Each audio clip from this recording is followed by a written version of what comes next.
সুপ্রিয় দর্শক ও শ্রোতা মণ্ডলী, আমরা দৈনন্দিন জীবনে চলার পথে বিভিন্ন ধরনের বিপদ ও বলা মুসিবতের ভিতরে পতিত হয়ে থাকি।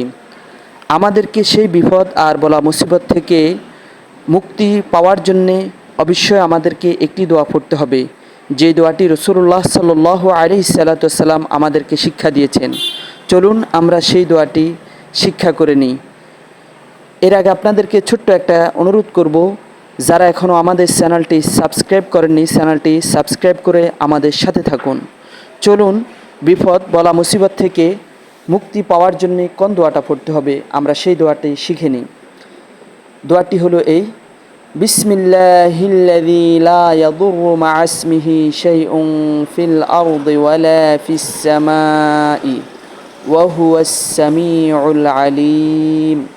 আমি আবারও পড়তেছি, বিসমিল্লাহিল্লাযী লা ইয়াদুররু মা'a ইসমিহি শাইউন ফিল আরদি ওয়ালা ফিস সামাই ওয়া হুয়াস সামিউল আলীম।